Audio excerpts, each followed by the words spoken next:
Hello बच्चों। आज हम आपके सम्मुख लेक्चर नंबर 16 के साथ उपस्थित हैं। इस लेक्चर में हम वैद्युत फ्लक्स व गॉस प्रमेय पढ़ेंगे। तो इसको पढ़ने से पहले सबसे पहले हम चर्चा करते हैं क्षेत्रफल सदिश एरिया वेक्टर पर। तो दरअसल क्षेत्रफल सदिश में परिमाण a होता है और इसमें दिशा भी होती है। इसकी दिशा मान लीजिए यही अपना तल है। तल पर बाहर की ओर खींची गई अभिलंब रेखा के अनुदिश लगने वाले अभिलंब एकांक सदिश नॉर्मल यूनिट वेक्टर n के अनुदिश इस क्षेत्रफल सदिश की दिशा होती है। जैसे यहां देखिए, चलिए पढ़ा जाए। नंबर 1 क्षेत्रफल सदिश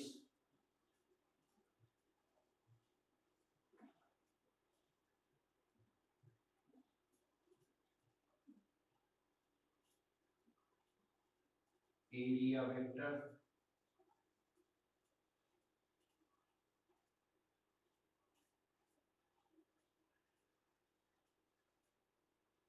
जैसा कि अभी अभी हमने आपसे बताया। मान लीजिए यह तल है,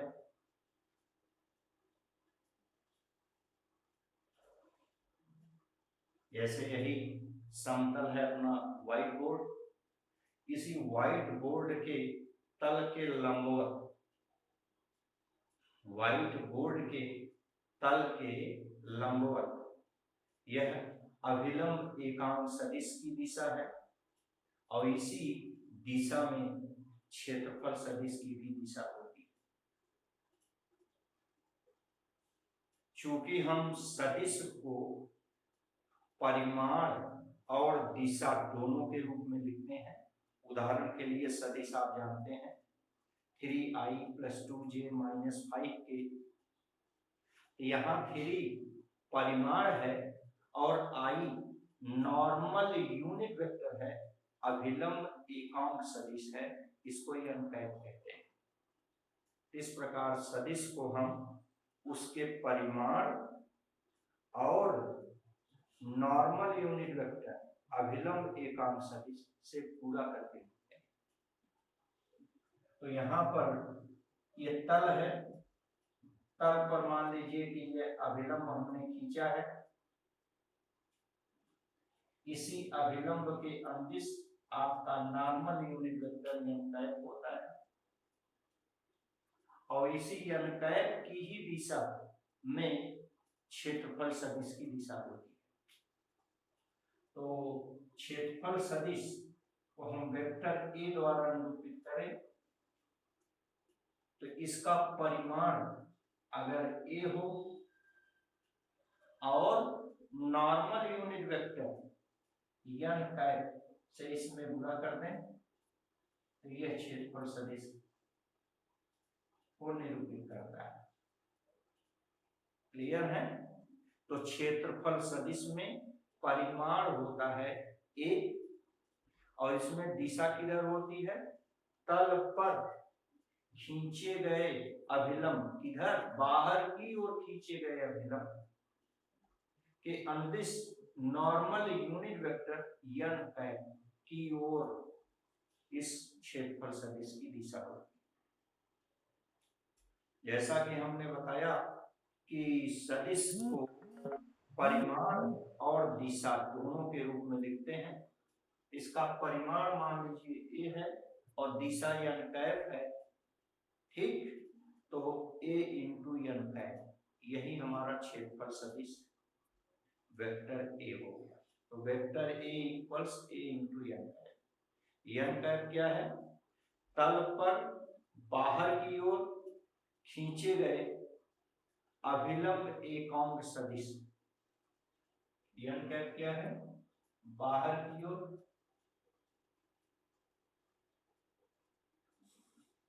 तल पर बाहर की ओर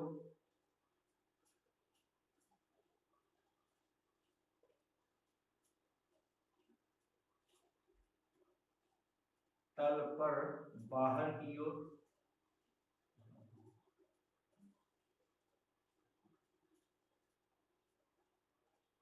खींचा गया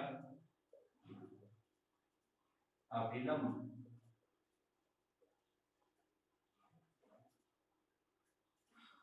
एकांक सदिश।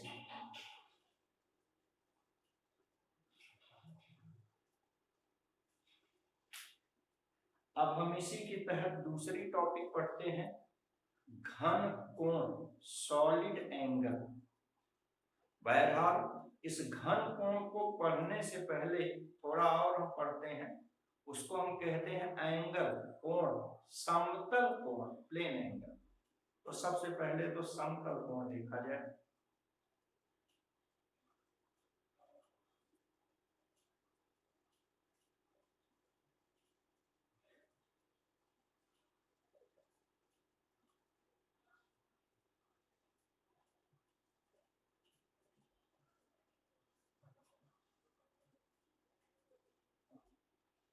ये समतल कोण, प्लेन एंगल।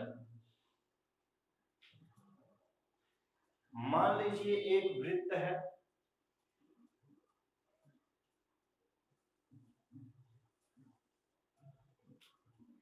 इसका केंद्र O है। हम पढ़े हैं कि वृत्त की परिधि पर कोई दो बिंदु ले लें। यहां हम बिंदु A और B ले लिए। इन दोनों बिंदुओं को मिलाने वाली वक्र रेखा को हम चाप कहते हैं, वृत्त का चाप, आर्क ऑफ सर्कल। तो ये देखिए जो हम दोबारा मिला रहे हैं, यह वृत्त का चाप है। और अगर थोड़ा बताएं तो यहाँ दो चाप बने हैं, एक इधर जिधर हम दिखा रहे हैं AB, ये देखने में छोटा लग रहा है इसलिए इसका नाम है लघु चाप। और ये जो दूसरा वाला देख रहे हैं AB, ये देखने से बड़ा लग रहा है, इसको हम कहते हैं दीर्घ चाप। क्लियर? तो चलिए, यह चाप AB है।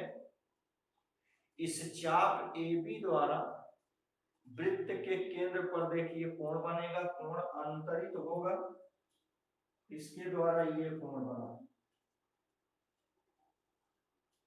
ठीक, ये जो कोण बना है थीटा, इसी को हम कोण कहते हैं या समतल कोण कहते हैं। समतल कोण इसलिए कहते हैं क्योंकि यह समतल में बनाया जाता है, इसीलिए हम इसे समतल कोण कहते हैं। इसकी परिभाषा आप बता सकते हैं, किसी वृत्त के चाप द्वारा उसके केंद्र पर बना कोण, अंतरित कोण समतल कोण कहलाता है। क्लियर हो गए? हम सूत्र पढ़े हैं, कोण बराबर चाप बटे त्रिज्या। ये सूत्र है, कोण बराबर चाप बटे त्रिज्या।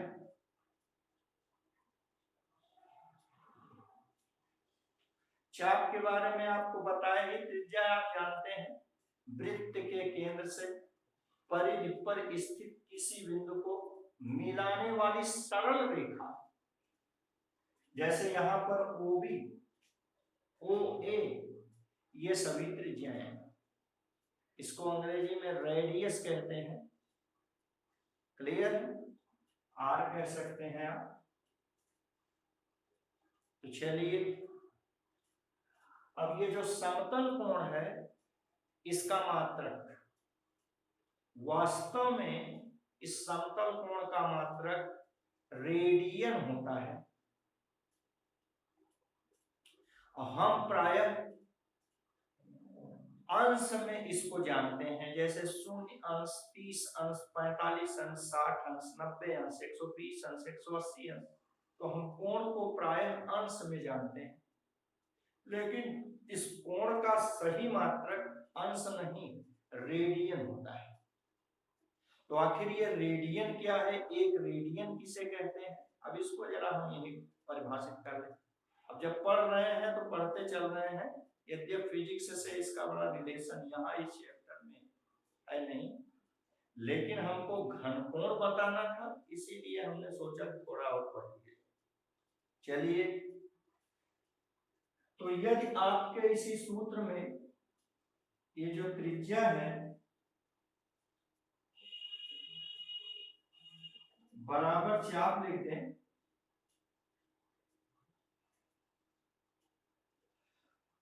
तो यहां चाप और बटे त्रिज्या की जगह भी चाप लिख दें, तो चाप और चाप आपस में कट जाएगा, ये कोण बराबर आ जाएगा 1 रेडियन। तो कोण बराबर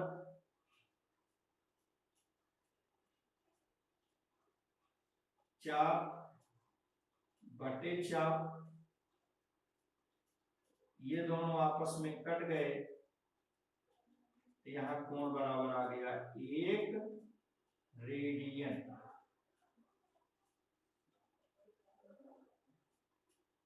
अंग्रेजी में इसको RADIAN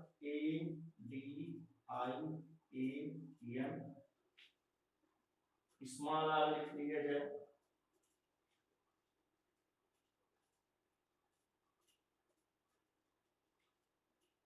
और शॉर्ट में RAD।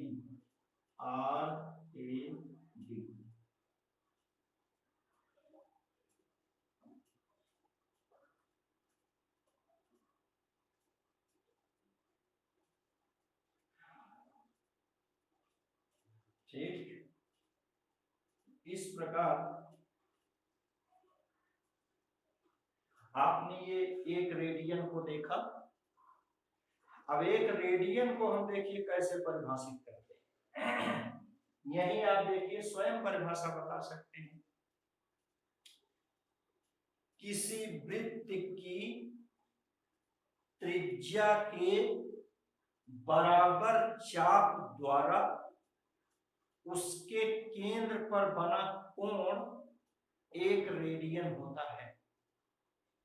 फिर से सुन लें, किसी वृत्त की त्रिज्या के बराबर चाप द्वारा उसके केंद्र पर बना कोण 1 रेडियन होता है। क्लियर हो गया? वृत्त की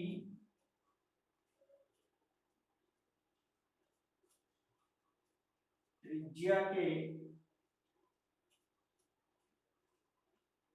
बराबर चाप द्वारा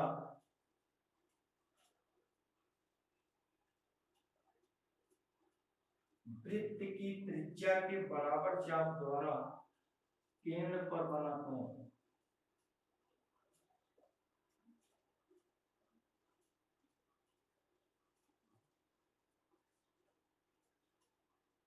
एक रेडियन होता है।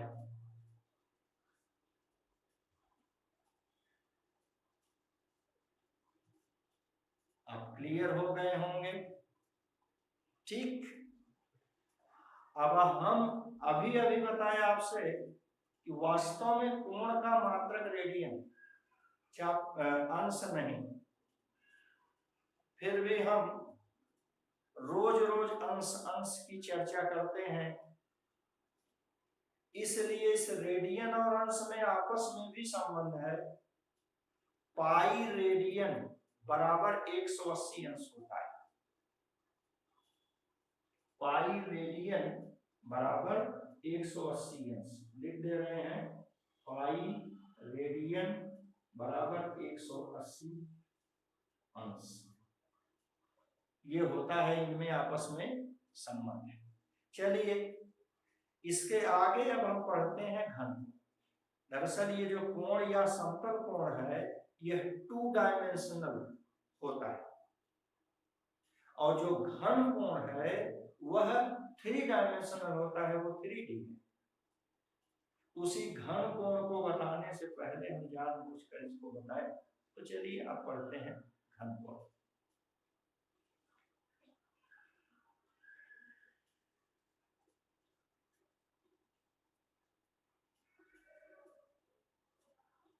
सॉलिड एंगल,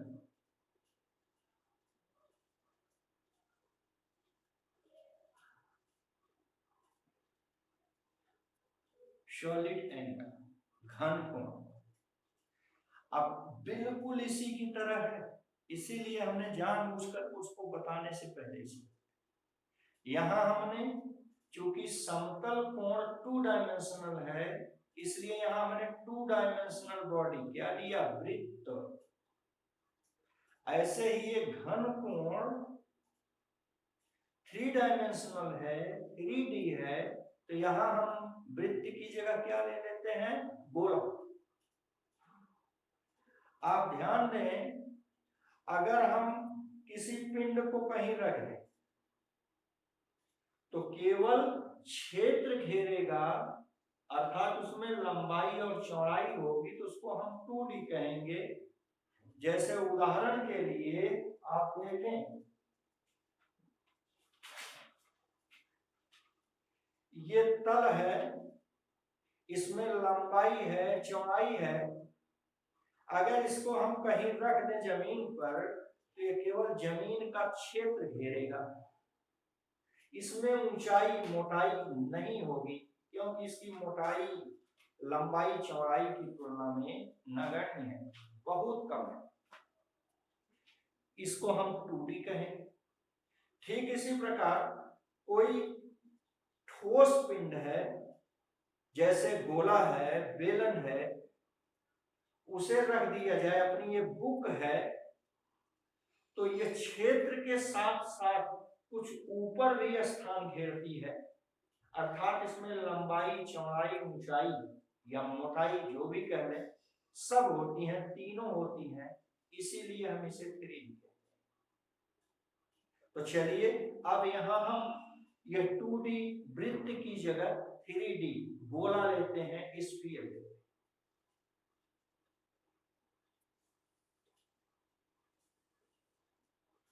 मान लीजिए यह एक गोला है जिसका केंद्र O व त्रिज्या R।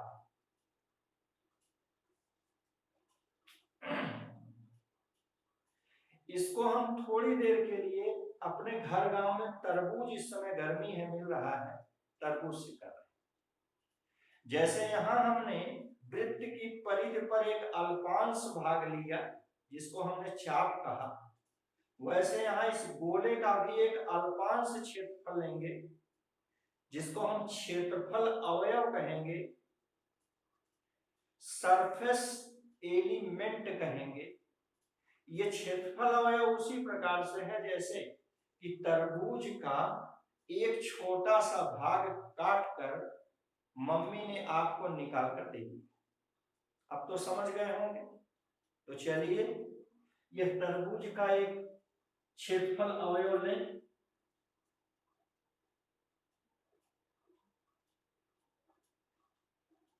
ठीक, अब इस गोले के क्षेत्रफल अवयव द्वारा, माने अति सूक्ष्म क्षेत्रफल के द्वारा जो गोले के केंद्र पर कोण बनता है, अंतरित होता है,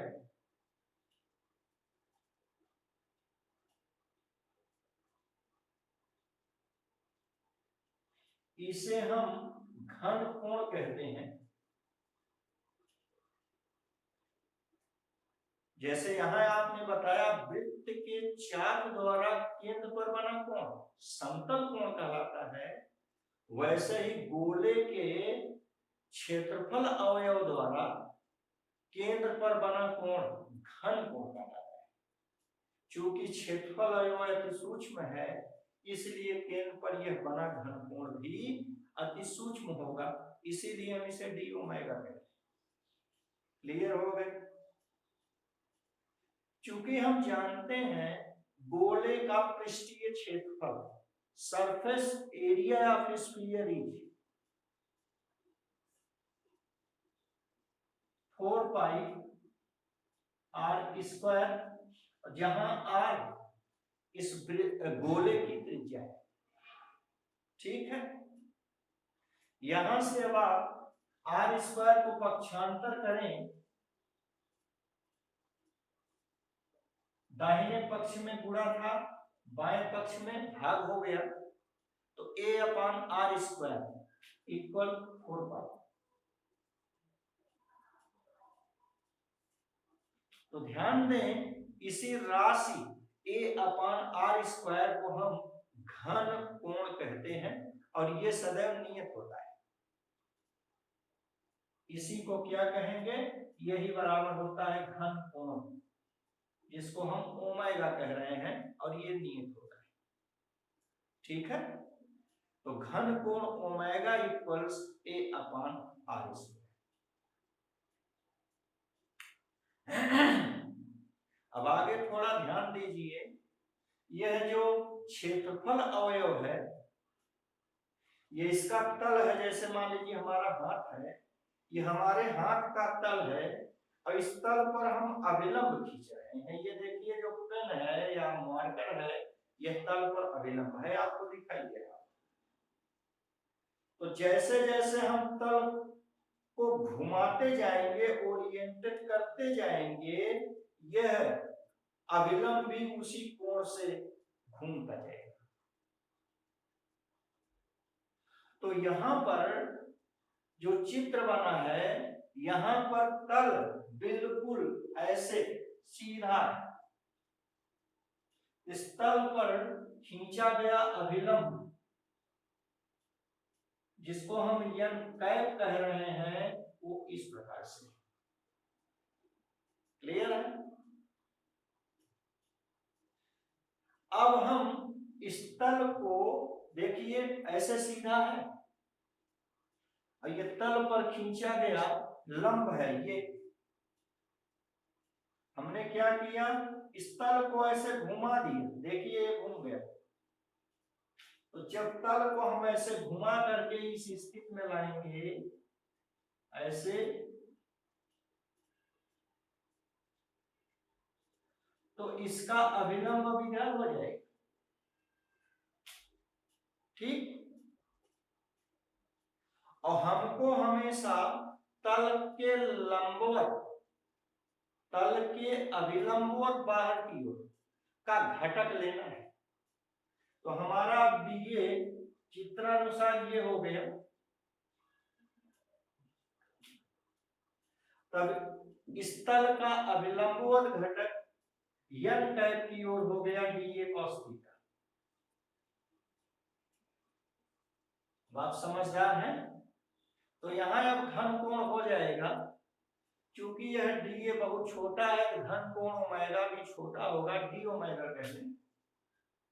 तो यहाँ d omega equal dA cos theta, a की जगह dA cos थीटा बटे r स्क्वायर।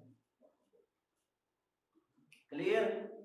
फिर ध्यान दें, दो सदिश, मान लीजिए a व b के बीच का कोण थीटा है, जिसे हम तीर द्वारा चित्रानुसार दिखा रहे हैं। यह सदिश a है, यह सदिश b है, इसके बीच का कोण थीटा है। इन दोनों सदिशों का dot product, scalar product of these two vectors a dot b equal ab cos theta होता है। ये आप बहुत पहले से जानते हैं, पढ़े हुए।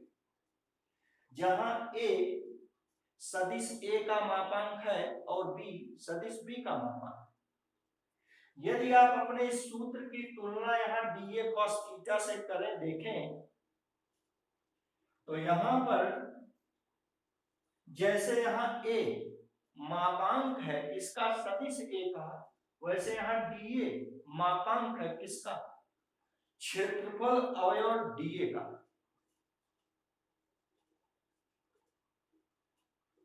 क्षेत्रफल अवयव वेक्टर dA का ये मापांक है। अब बुरे आगे कुछ नहीं दिखाई दे रहा है तो 1 है, क्योंकि अगर कहीं 5 लिखा है इसका मतलब 5 गुणे 1 होता है, तो आगे 1 है। और 1 किसका परिमाण है, यूनिट वेक्टर का, एकांक सदिश का। एकांक सदिश वह सदिश है जिसका परिमाण 1 होता है। इसका मतलब दूसरा वेक्टर कौन हो गया, बी वाला, वह 1 हो गया परिमाण, और एक परिमाण होता है unit vector. Unit vector normal unit vector. तो जैसे यहाँ दो सदिशों का डॉट प्रोडक्ट हुआ, वैसे यहाँ ये दो सदिशों का डॉट प्रोडक्ट हो गया। तो dA cos थीटा इक्वल्स हो जाएगा vector dA dot vector n, unit vector n over r square. ये आपका डी है। तो हम गॉस थ्योरम में इनकी आवश्यकता पड़ने पर प्रयोग किया करेंगे, ठीक है। जैसे यहाँ आपने देखा था कि समतल कोण का मात्रक रेडियन होता है, वैसे यहाँ भी घन कोण का मात्रक स्टेरेडियन होता है। इस स्टेरेडियन को रेडियन की भांति हम परिभाषित कर सकते हैं। जैसे आप देखिए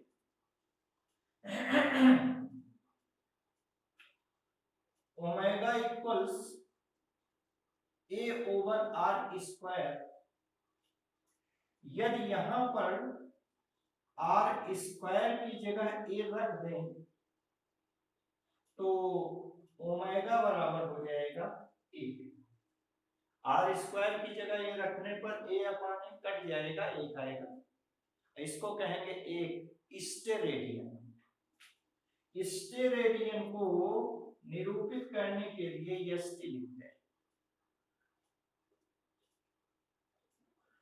और पूरा लिखना है तो ऐसे आप लिख सकते हैं स्टेरेडियन।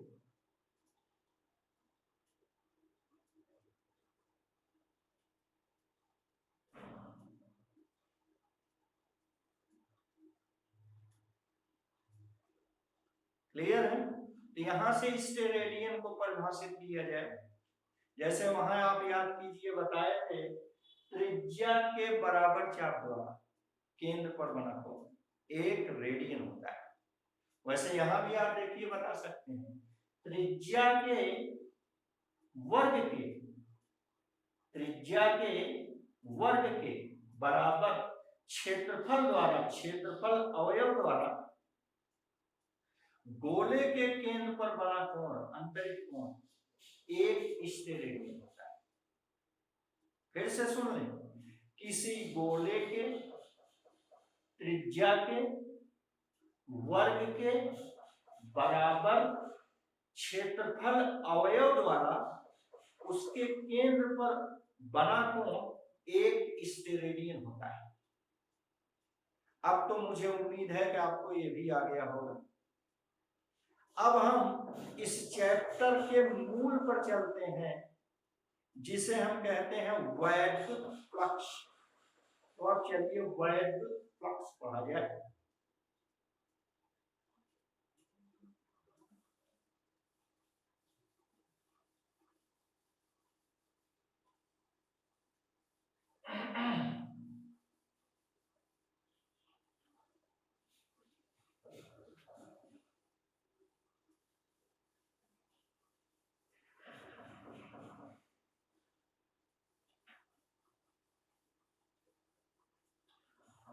वास्तव में वैद्युत फ्लक्स वैद्युत क्षेत्र का एक गुण है, और हम पहले भी पढ़ चुके हैं कि वैद्युत क्षेत्र को वैद्युत बल रेखाओं द्वारा निरूपित करते हैं।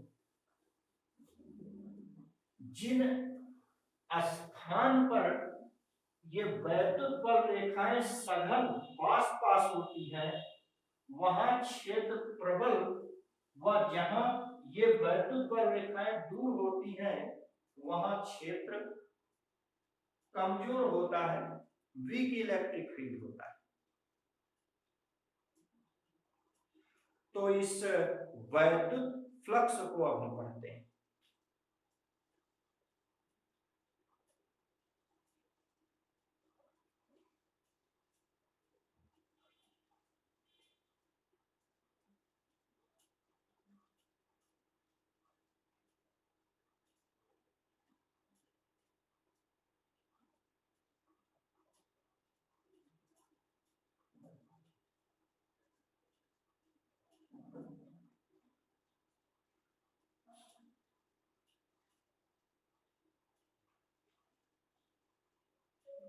इस वैद्युत फ्लक्स को जानने से पहले कुछ भूमिका देखिए।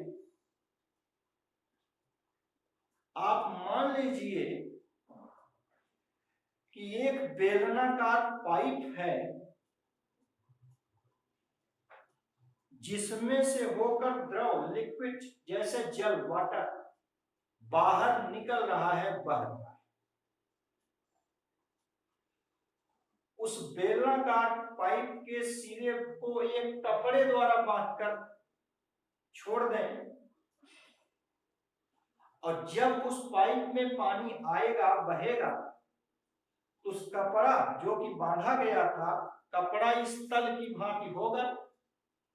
अब आप समझदार हैं, जब पाइप में से पानी आएगा तो आप इस कपड़े के तल से अभिलंबवत बाहर की ओर निकलेगा, बहेगा। इसको बताने के लिए हम यहाँ, चूंकि घर पर वीडियो बन रहा है, तो जो भी हमारे पास साधन उपलब्ध है हम उसका उपयोग करके आपको दिखा रहे हैं। आप मान लीजिए कि यह एक पाइप है, बेलनाकार पाइप। इस बेलनाकार पाइप में जल बह रहा है। इसके सिरे पर हमने ये देखिए, ये तो आप जान रहे होंगे, ये चलनी है। इसके सिरे पर हमने ये चलनी से ढक दिया इसके सिरे को। ये तो आप समझदार हैं कि जब भी इस पाइप में पानी आएगा, इस चलनी का तल देखिए बिल्कुल समतल है, फ्लैट है। इस चलनी के तल के अभिलंबवत पानी बाहर निकलेगा। तो हम जानते हैं कि flow of liquid per unit time, ये flow of liquid per unit time माने एकांक समय में द्रव प्रवाह की दर, इसमें से निकलने वाले द्रव के आयतन को निरूपित करती है। और 1 सेकंड में चली दूरी अर्थात वेग v हो और इस तल का क्षेत्रफल dA हो, तो आपका प्रति सेकंड प्रवाहित द्रव की मात्रा v × dA होगी। क्लियर है? अब थोड़ी देर पहले हमने आपसे दिखाया था, अब आप ध्यान दें कि जैसे जैसे ये पाइप के मुंह की चौड़ाई पूरी इस चलनी के बराबर है, मान लीजिए थोड़ी देर के लिए ये आपने पाइप के मुंह पर ऐसे फिट कर दिया, ढक दिया, आप देख रहे होंगे। तो जब भी पाइप में से पानी बाहर निकलेगा, इसके पूरे तल में से तल के लंबवत बाहर निकलेगा। क्लियर है? अब यदि हम इस तल को घुमाने का मतलब ऐसे घुमाते जाएं, देखिए ऐसे घुमा रहे हैं, आपको दिखाई दे रहा। तो जब हम घुमाते जाएंगे, अर्थात इस तल का जो लंब है, तल के पृष्ठ पर खींचा गया अभिलंब, जो कि हम यन कैप की दिशा बताए थे, वह, और जल तो हमेशा इसके लंबवत ऐसे बहेगा। आप देखिए जल हमेशा ऐसे लंबवत बहेगा। आप समझदार हैं, जान रहे होंगे। इसको हम यहाँ बना दे रहे हैं। तो जल के बहने की दिशा ऐसे तल के लंबवत होगी। सहमत है? हमने आपसे क्या कहा कि अब हम इसके तल को ऐसे घुमा दिया, ऐसे ऐसे देखिए, ऐसे घुमाते जा रहे हैं, घुमाते जा रहे हैं, घुमाते जा रहे हैं। तो तल पर खींचा गया अभिलंब क्या होगा? ये भी उसी अनुसार घूमता जाएगा। अब तल पर ऐसे लंब खींचेंगे, देखिए, अब फिर से देखिए, दिखाई दे रहा होगा तल पर खींचा गया अभिलंब ये। तो अब हम घुमाने के बाद ऐसे ये तल पर लंब खींचे, तो ये हो गया। क्लियर है? ये तल पर लंब हो गया, या डीए की दिशा हो गई। और हमको कौन सा घटक लेना है? हमेशा पानी इस तल के लंबवत बहेगा, तो आपको इस डीए का लंबवत घटक लेना है। अगर यह कोण थीटा है तो इधर इसका घटक क्या हो गया? DA cos theta. अब क्लियर है? ये डीए कॉस थीटा हो गई। तो अब इससे प्रति सेकंड प्रवाहित द्रव की मात्रा, flow of liquid per unit ton, जिसको आप कह रहे हैं वॉल्यूम ऑफ लिक्विड, ये हो गया। यह तो आपका क्षेत्रफल हुआ पूरे 1 सेकंड में चली दूरी, v into DA cos theta. ठीक, यही प्रवाहित द्रव की मात्रा हो गई प्रति सेकंड। तो लिख दे रहे हैं प्रति सेकंड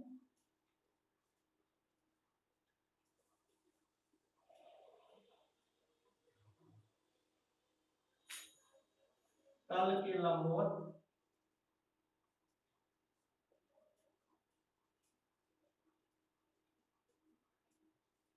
प्रवाहित द्रव की मात्रा बराबर v डीए कॉस थीटा। थोड़ी देर पहले आप याद कीजिए, ये v वेक्टर है और डीए कॉस थीटा ना, डीए कॉस थीटा क्या है? यह थीटा, अभी अभी आपने बताया कि तल पर खींचे गए लंब और द्रव के प्रवाह के दिशा के बीच का कोण है। और इसको आप लिख सकते हैं वेक्टर डीए, और इसकी दिशा बताने के लिए वेक्टर डीए को कैसे बताएंगे? D A dot n cap. ये हो गया वीए, वी डॉट डीए, तो वेक्टर डीए का परिमाण हो गया इंटू दिशा इसकी एन कैप हो गई। इस प्रकार प्रवाहित द्रव की मात्रा हो गई ये। ठीक इसी प्रकार वैद्युत क्षेत्र के केस में यह वैद्युत फ्लक्स होता है। इसको हम द्रव का फ्लक्स कहते हैं। क्या कहेंगे? द्रव का फ्लक्स।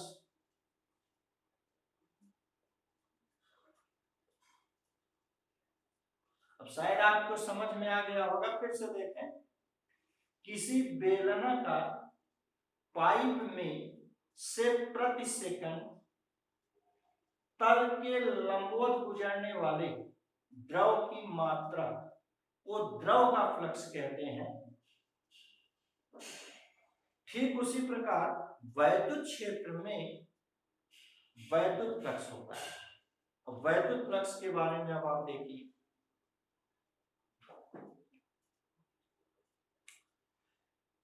वैद्युत फ्लक्स की परिभाषा इसी प्रकार से, किसी तल के अभिलंबवत तल में से होकर बाहर जाने वाली वैद्युत बल रेखाओं की संख्या की माप वैद्युत फ्लक्स को प्रदर्शित करती है। अर्थात वैद्युत फ्लक्स वैद्युत क्षेत्र में काल्पनिक तल के अभिलंबवत गुजरने वाली वैद्युत बल रेखाओं के संख्या की माप है।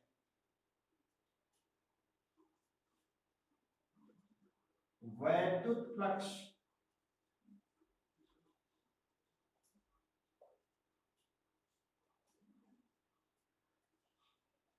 इलेक्ट्रिक फ्लक्स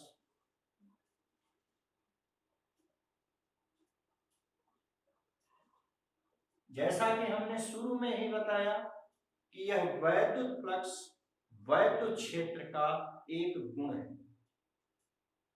आपने अभी अभी द्रव का फ्लक्स परिभाषित किया, वैसे ही यह वैद्युत फ्लक्स है।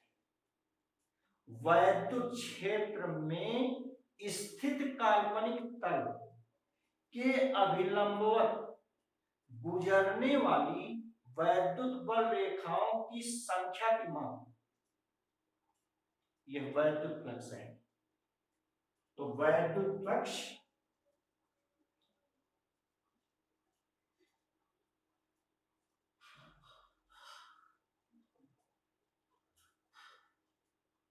वैद्युत क्षेत्र में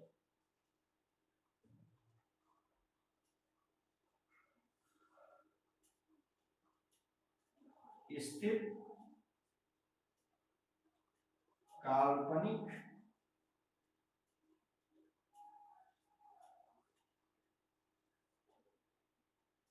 समतल के अभिलंबवत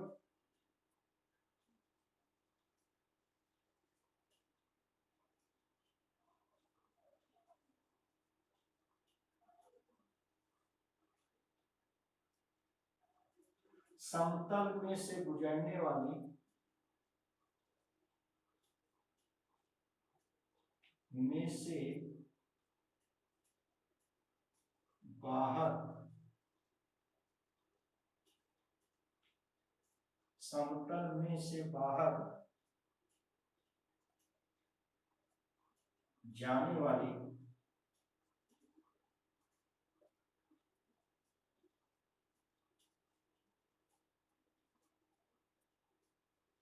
वैद्युत बल रेखाओं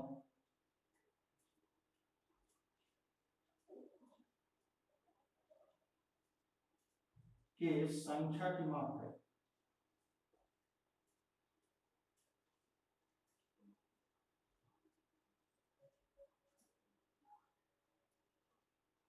बल रेखाओं के संख्या की माप है।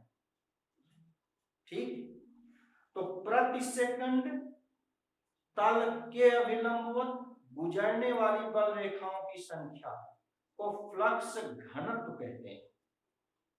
ये भी आप पढ़े होंगे, जानते होंगे, यहां भी देख लीजिए। तो प्रति सेकंड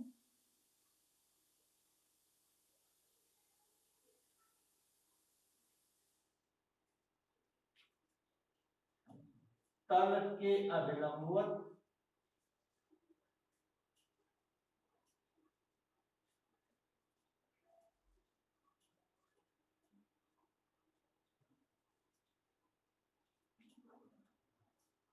जाने वाली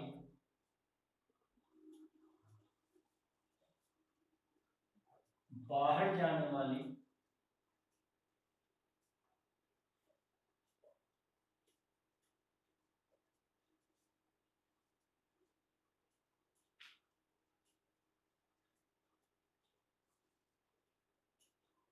बल रेखाओं, बल रेखाओं मतलब वैद्युत बल रेखा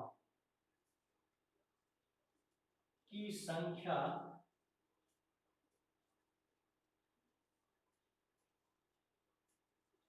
को फ्लक्स घनत्व कहते हैं।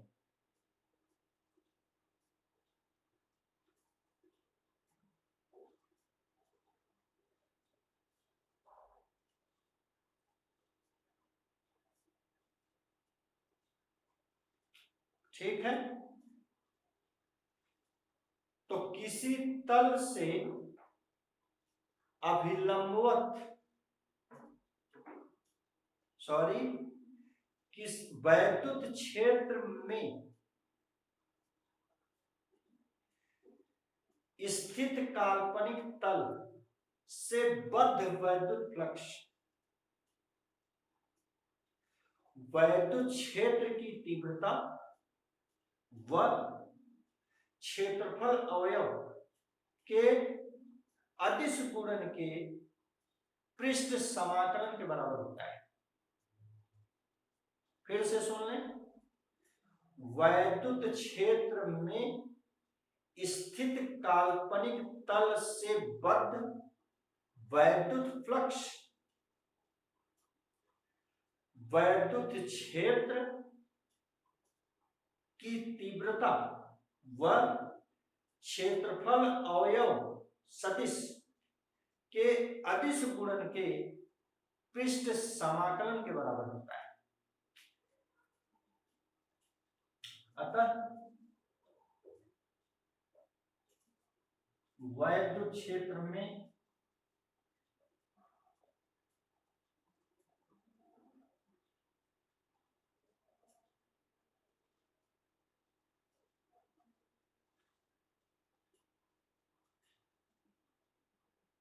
स्थित काल्पनिक तल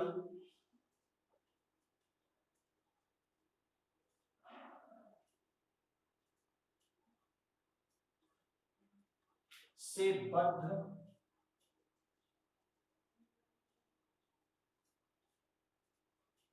वैद्युत फ्लक्स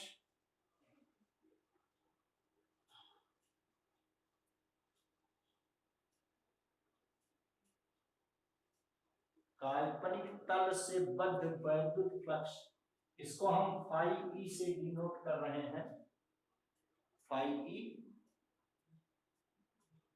वैद्युत फ्लक्स वैद्युत क्षेत्र की तीव्रता व क्षेत्रफल अवयव या क्षेत्रफल सदिश के अदिश गुणन के पृष्ठ समाकलन के बराबर होता है। फ्लक्स वैद्युत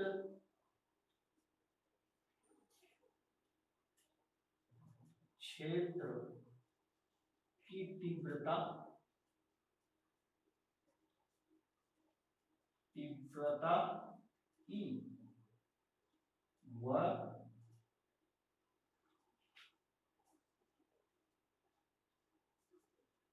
क्षेत्रफल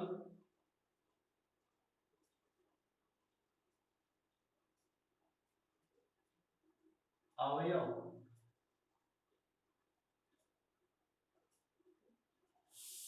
सदिश वेक्टर डी के अदिश गुणन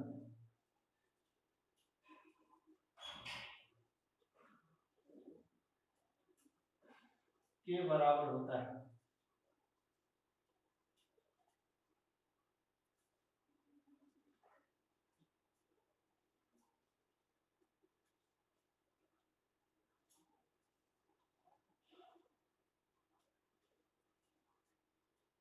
ठीक, चूंकि दो सदिशों का अदिश गुणन अदिश राशि होती है, इसलिए यह एक अदिश राशि है। यह एक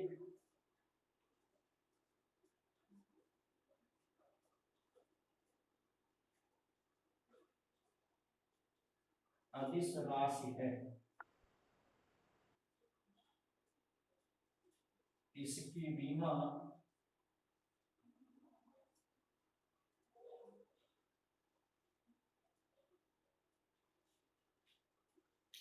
बीमा के लिए देखिए, अभी चलिए थोड़ी देर बाद इसको देखते हैं। इसको यहीं मिटा दीजिए। अभी इसके आगे देखिए क्या हो।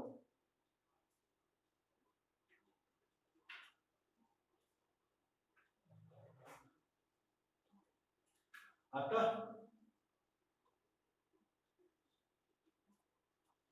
आपने कहा कि वैद्युत flux phi E equal integral over closed surface vector E dot vector D,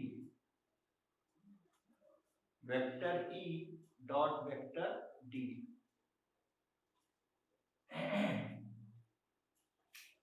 यही बराबर हो गया integral over close surface E D A cos theta, E D A cos theta.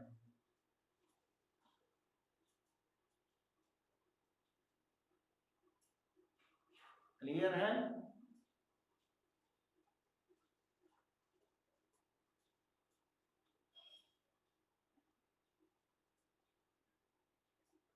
यही बराबर हो गया ई कॉस थीटा बाहर ले लिए integral over close surface T, यह बराबर हो गया E A cos theta, phi E equal E A cos theta. ठीक, ठीक है। यह एक अदिश राशि है, अभी हमने बताया यह एक अदिश राशि है।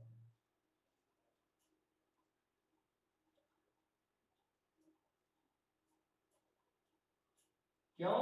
क्योंकि आपसे बताया गया दो सदिशों का अदिश गुणन सदैव अदिश राशि होती है। यह एक अदिश राशि है, इसकी बीमा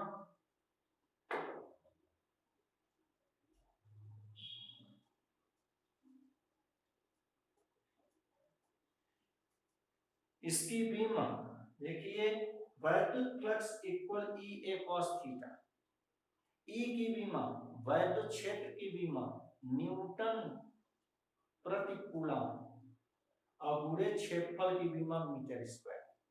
इनको हल करेंगे तो यम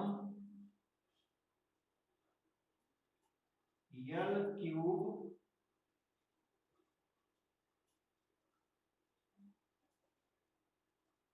टी पावर -3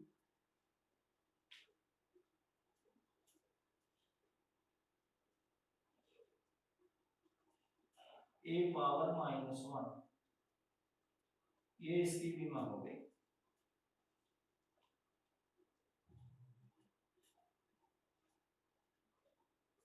ठीक, अब चलिए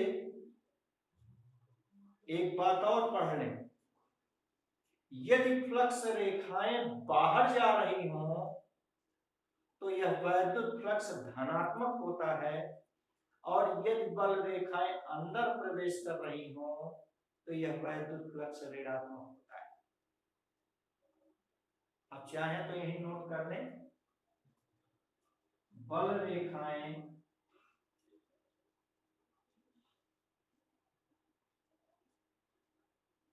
बाहर जाने पर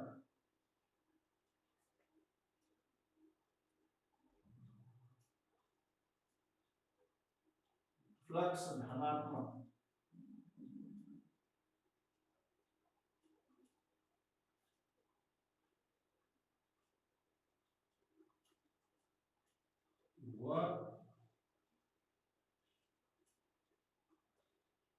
बल रेखाएं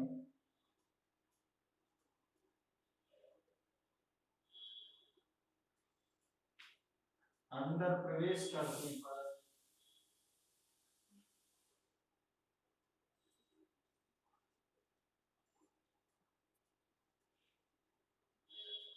करें तो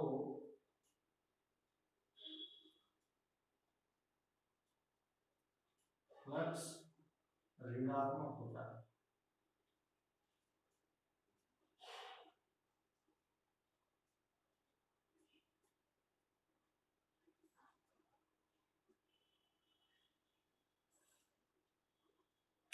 विशेष स्थिति यहां देखी जा सकती है, विशेष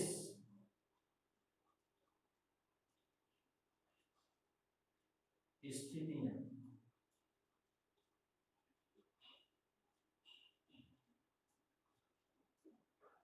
पहली स्थिति है कि यदि तल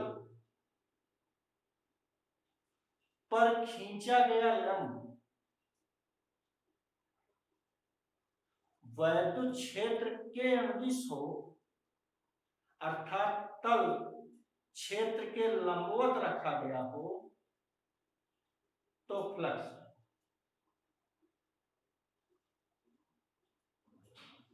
तल क्षेत्र के लंबवत हो,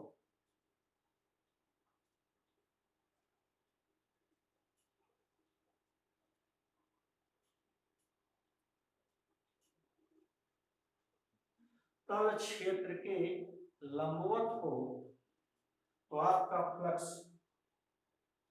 फाई ई बराबर ई ए cos 0 अंश यही बराबर हो जाएगा ई।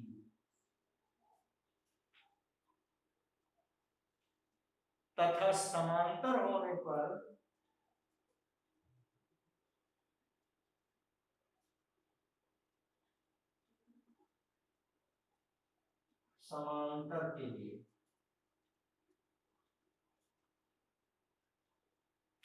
समांतर के लिए थीटा बराबर फाई ई बराबर 0।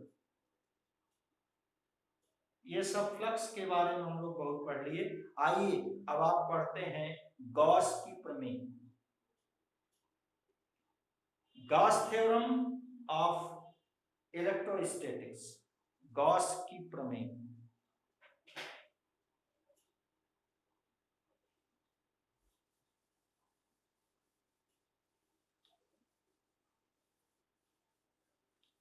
इस प्रमेय के अनुसार किसी तल से बंध फ्लक्स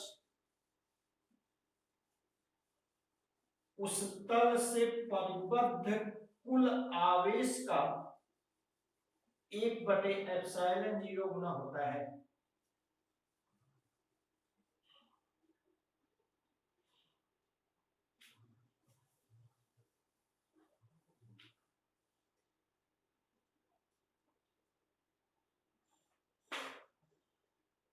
चलिए गॉस थ्योरम, गॉस की प्रमेय।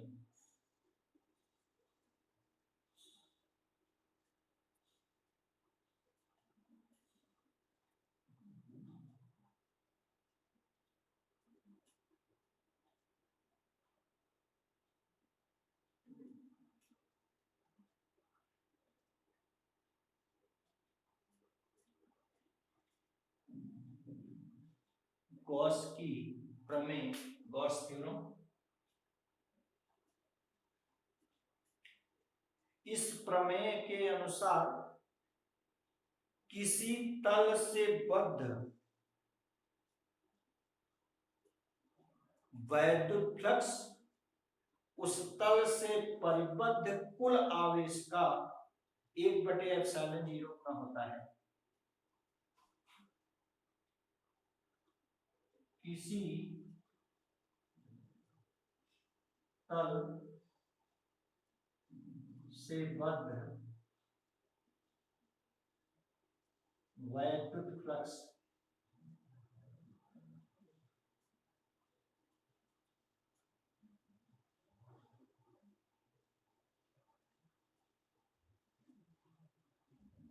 उस तल से परिबद्ध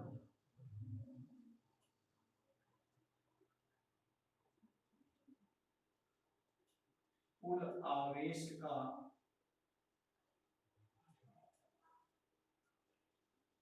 1/ε0 गुना होता है।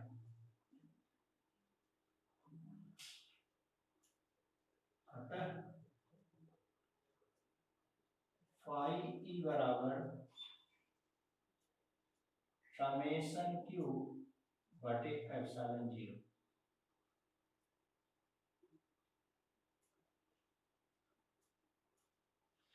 अब इस प्रमेय को फिर से सुन लें। किसी तल से बद्ध वैद्युत फ्लक्स उस तल से परिबद्ध कुल आवेश का 1/ε0 गुना होता है। अतः phi equals summation Q over epsilon. अब इसे प्रूफ कीजिए, इसकी उपपत्ति दीजिए। उपपत्ति प्रूफ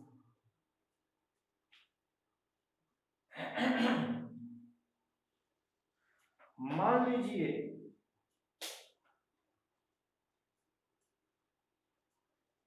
कि एक गोलीय गासियन पृष्ठ है जिसका केंद्र O, त्रिज्या R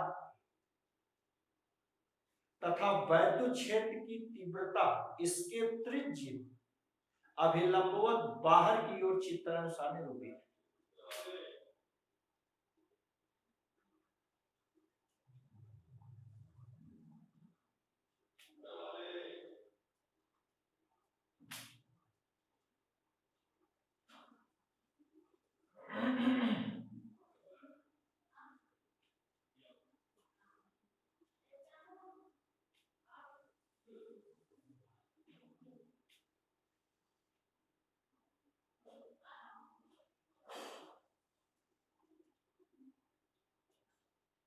ये केंद्र O है, एक गोली गासियन पृष्ठ है,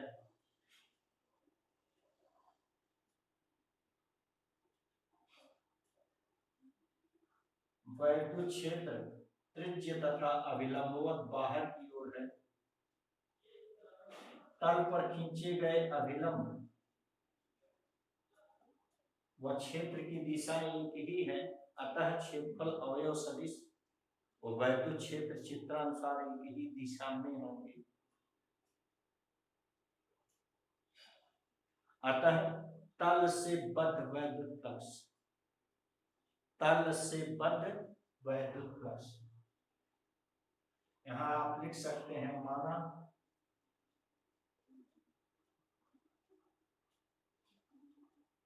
R त्रिज्या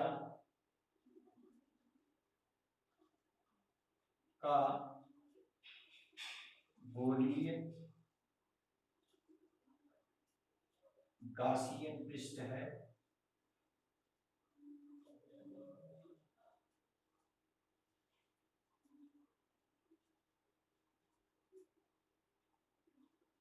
वैद्युत क्षेत्र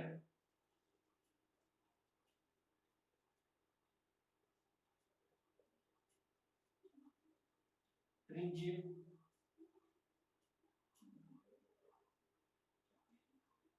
वैद्युत क्षेत्र की त्रिज्य व तल के लंबवत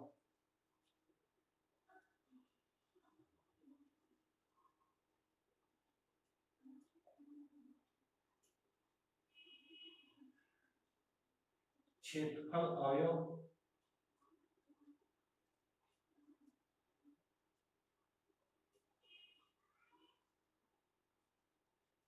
वेक्टर dA के अनुदिश है, के अनुदिश है।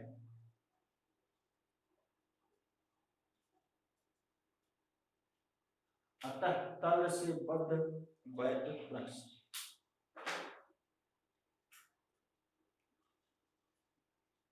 अतः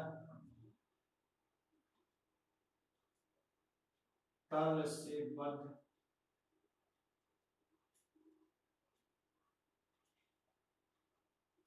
वैद्युत फ्लक्स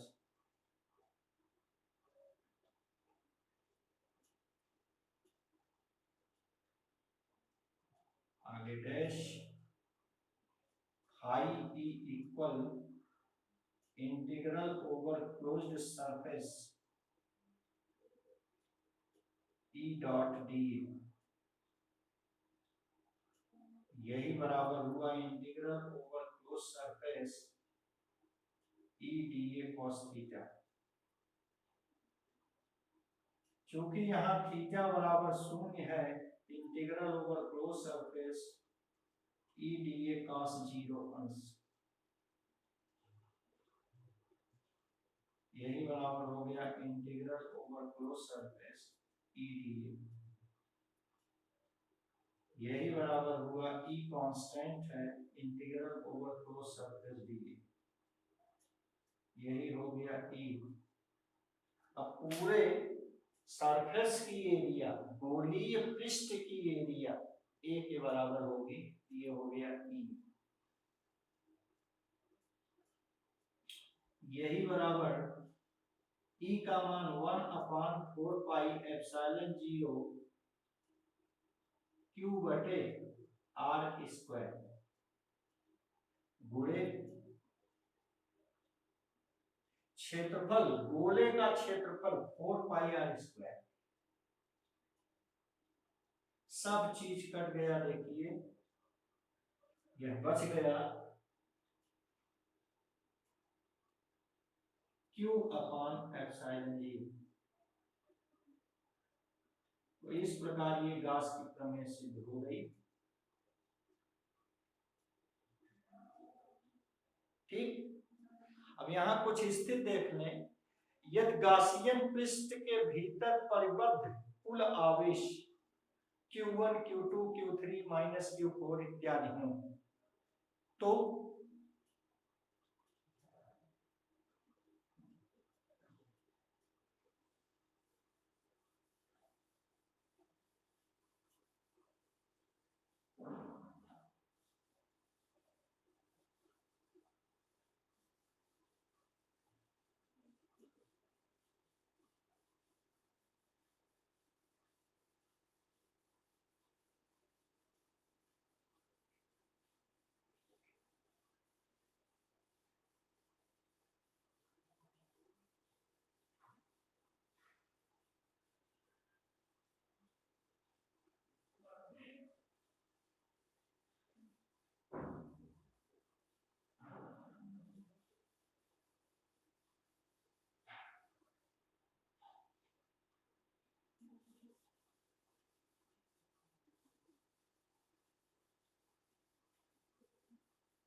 आपसे कहा गया यदि पृष्ठ से बद्ध बहुत से आवेश हों,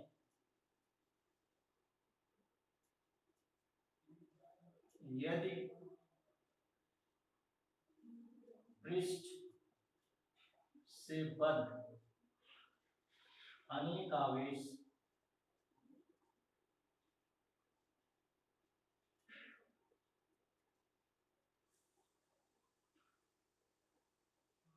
Q1, Q2, Q3 minus Q3 dot dot dot हों,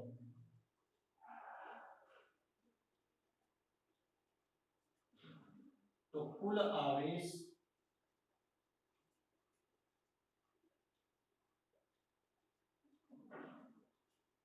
summation Q equal Q1 plus Q2 minus Q3 plus so fourth and सो।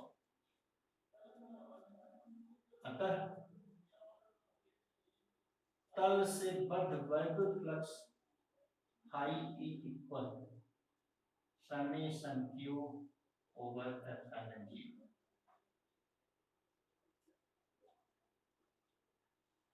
अब यदि तल के भीतर नेट आवेश शून्य हो, यदि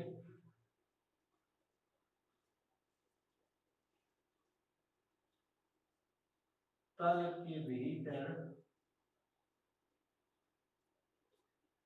नेट आवेश, कुल आवेश